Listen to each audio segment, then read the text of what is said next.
Karibu tena mtazamaji wa The World News katika kipindi hiki cha ulimwengu wa siasa. Mimi ni Adam Hussein na wakati huu tunaelekea huko nchini Marekani ambapo utawala wa rais wa Marekani Donald Trump umesitisha kabisa usafirishaji wa silaha kwenda nchini Ukraine. Ikulu imesema.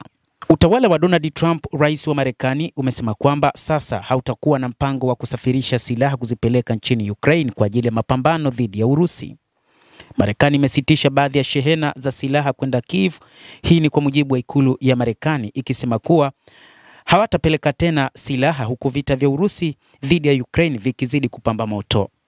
Rais wa Marekani Donald Trump aliahidi kutatua vita hivyo ndani ya saa 24 baada ya kuingia madarakani, lakini hali imekuwa tofauti kutokana na namna ya makubaliano ya kusitisha mapigano kati ya Urusi na Ukraine, lakini bado upo mbioni kuhakikisha kwamba vita hivyo vinakamilika. Uamuzi huo ulichukuliwa kuweka maslahi ya Marekani mbele kufuatia tathmini ya idara ya ulinzi kuhusu msaada wa kijeshi na usaidizi wa Marekani kwa nchi zingine.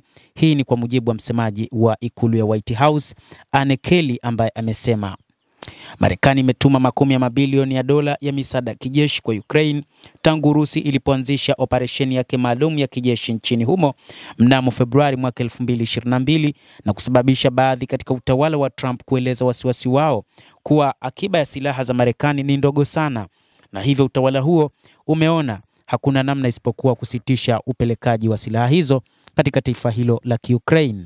Hii si mara ya kwanza kwa rais wa Marekani Donald Trump kutangaza kwamba hatotoa misaada tena kwa taifa hilo la Ukraine.